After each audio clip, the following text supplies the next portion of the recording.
É isso aí, pessoal, tudo bom? Retomando os vídeos, hoje nós falaremos de GAI, Engenharia Auxiliada por Computador. Então, vou mostrar o módulo do Inventor relacionado a isso.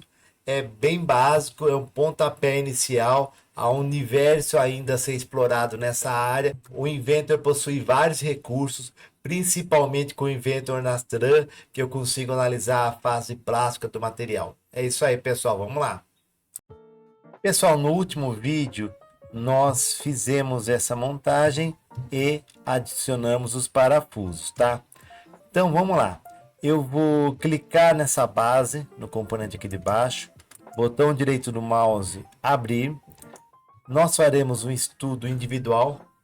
No caso, isso muda porque aí, no caso, eu adiciono contatos quando há interação de mais do que um componente. Nesse caso aqui, eu vou fazer esse tipo de estudo somente dessa base, tá bom? Então, para fazer esse tipo de estudo, eu vou na aba Análise de tensão. Análise de tensão. Aqui há uma opção Criar estudo. Então, eu vou clicar no módulo do Inventor. O SolidWorks é parecido também.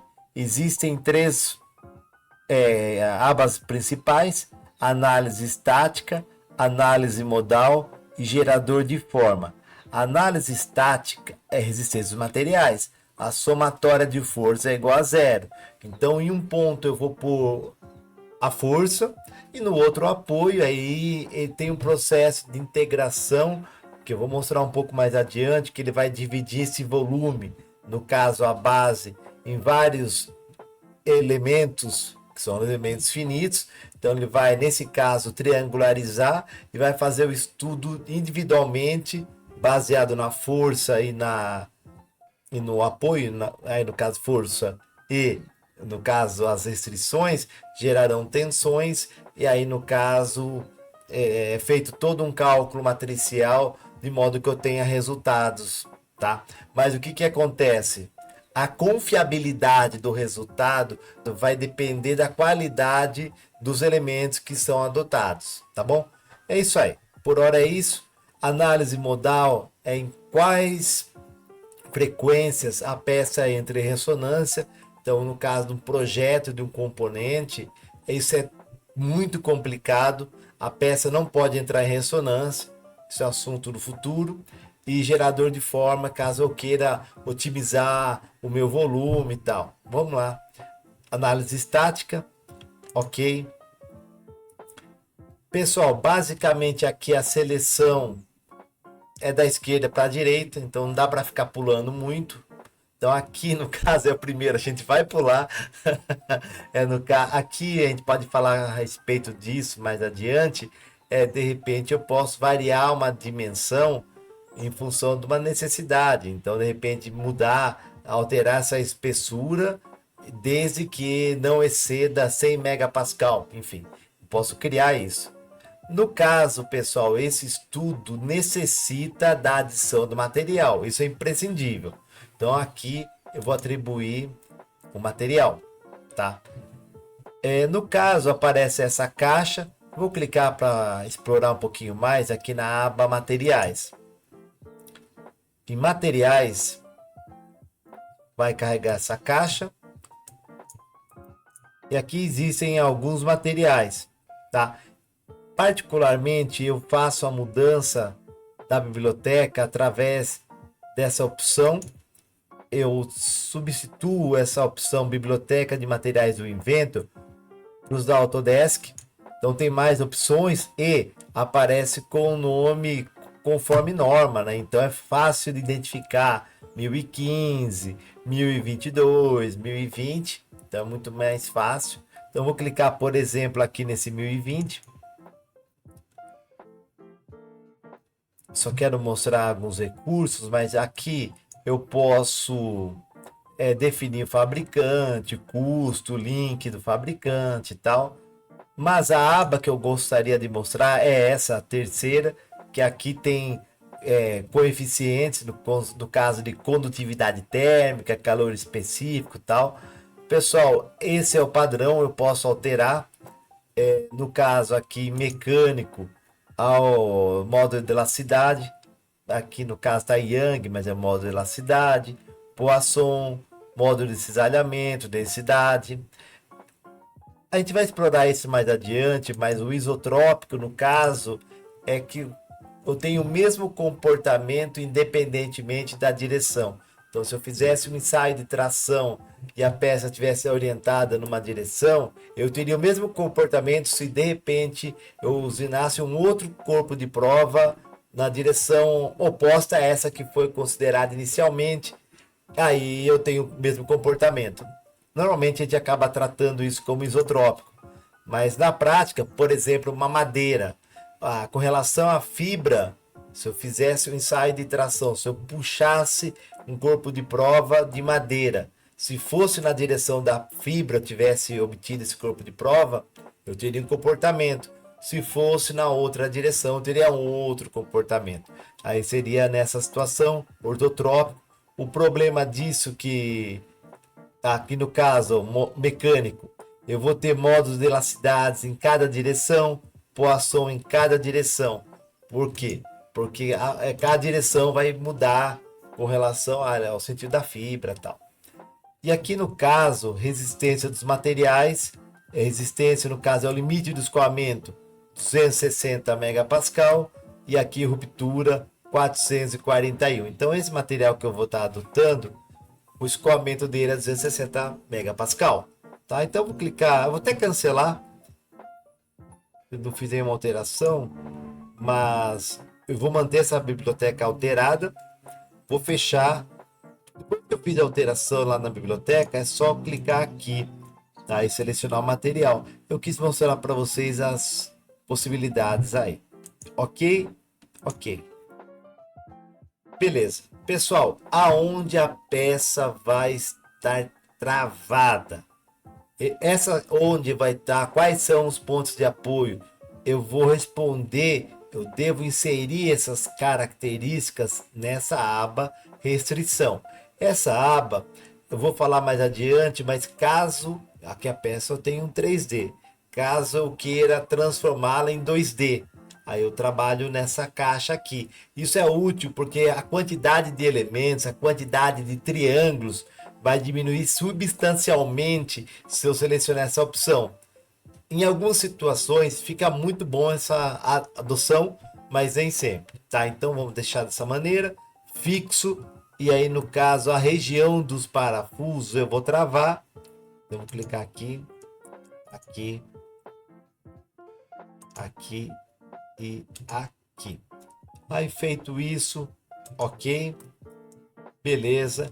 Agora essa caixa é a aplicação das forças. Então, força, pressão, momento, aceleração da gravidade, carga remota, tal. Eu vou aplicar uma força e selecionar essa face. Aí, no caso, imaginem um cenário que estivesse tracionando essa face. Então, aqui eu vou inserir, sei lá, 1000 newtons. E aí, no caso, a força está apontada para dentro da peça, seria, no caso, uma compressão. Eu vou mudar a direção para ser tração, tá? Feito isso, ok. Agora, vista de malha, ele vai gerar os elementos. Pessoal, aqui no caso são os elementos. Há um processo de cálculo matricial. Eu não vou falar nesses vídeos. Talvez eu prepare algo mais à frente. Mas tem toda uma matemática por trás. Não dá para considerar qualquer coisa. Tomem muito cuidado, sejam criteriosos nisso, que a qualidade do resultado vai depender disso, tá? Nesse caso, são 2.281 nós, 1.203 elementos. Essa região tá muito ruim, eu preciso refinar, tá? Então a malha não tá legal, eu posso diminuir mudando, alterando essas configurações nessa aba aqui, configurações de malha, tá? Então aqui no caso é o tamanho médio do elemento. Então imagine uma reta com 100 milímetros de comprimento. Então o tamanho médio é essa reta um décimo dessa reta. Então, se tivesse 100 milímetros de comprimento, o tamanho médio do elemento seria 10 milímetros, nessa configuração que está. E o mínimo é 1/5 desse valor aqui, tá? Então, se é 10 milímetros, aqui seria 2 milímetros, tá bom? Eu vou reduzir esse cara aqui, vou mudar de 0,1 para 0,05 e o de baixo eu vou colocar 0,1, ok? Como eu disse no início, há um processo, há um cálculo matricial. Esses elementos foram gerados com relação ao volume, com relação à peça que eu modelei. Agora eu alterei as propriedades. Perceba que a malha está com rainho, ele está precisando de atualização. Botão direito do mouse, atualizar malha. Tá. Refinou, diminuiu, agora foi para 2.755 elementos. Dá para melhorar ainda mais, não está 100%. Pessoal, o Inventor e o Solid são limitados, é mais para estudos mais simples, mais para mostrar a ideia da coisa. Caso eu queira fazer algo mais sofisticado, existem softwares muito mais poderosos, tá? Mas o Inventor ou o Solid dá para fazer bastante coisa com ele, tá bom? Então, simular, executar.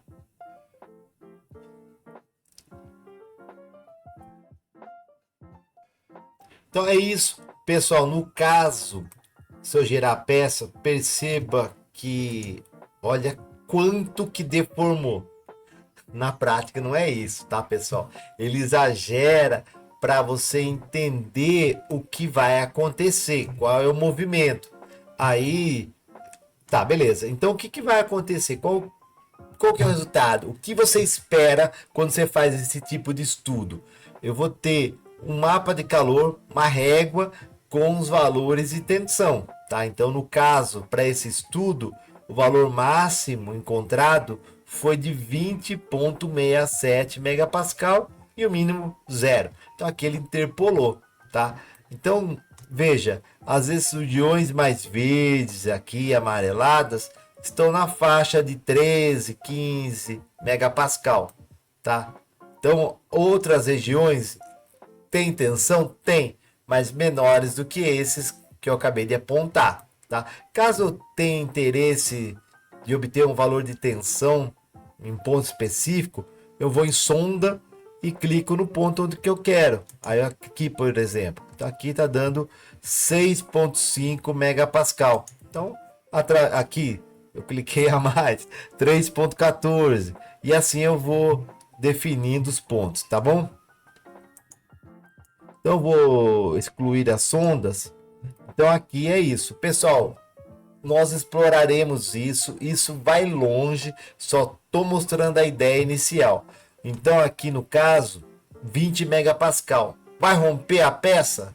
A peça vai ter deformação permanente? Sim ou não? Pessoal, isso vai depender. Então, se eu for em atribuir do material, eu mostrei no início da aula, em materiais, e no material, então aqui em propriedades físicas, 260, tá? Então eu tô tranquilo, eu não vou entrar na fase plástica, então tô sossegado, tá? 20 megapascal tá tranquilo, tá? Agora, não é só isso que mostra, tá? Que tem outras informações, a gente vai explorá-las, mas a outra informação que é muito importante é o deslocamento. Vou clicar 2 vezes. Essa região é que houve o deslocamento mais acentuado e faz todo sentido, porque os pontos de apoio estão aqui, nessas regiões. Então aqui está na faixa de 3 centésimos, o valor máximo 4 centésimos. Então é muito baixo, então eu não consigo visualizar, por isso que ele exagera. Mas caso vocês queiram visualizar em escala real, vocês mudem a opção aqui para real. Então é isso, tá bom? Pessoal, tem toda uma matemática por trás, eu não falei disso ainda. Vou ativar aqui, mas cada elemento é calculado, é formado uma matriz, Nesse caso aqui, são 2.860 nós, então é uma matriz quadrática de 4.860 por 4.860, pelo menos. Então, depende se eu considerei de ordem, nesse caso não, mas de baixa ordem, alta ordem. Mas a brincadeira vai longe. Lembrando que a qualidade desses elementos, está relacionado a tempo computacional e a qualidade no resultado. Então, assim, não adianta deixar muito pequenos elementos, porque vai demorar muito tempo para rodar. Vai chegar num ponto que o resultado vai convergir para um valor, mesmo que eu diminua mais o tamanho do elemento. Embora isso não seja uma estratégia muito eficaz se eu estou trabalhando com geometrias complexas ou com montagens muito grandes, tá bom? É isso aí. Pessoal, nesse vídeo nós entramos na área de CAI, é um vídeo introdutório, e é isso aí, nós avançaremos mais. Um forte abraço, é isso aí. Tamo junto!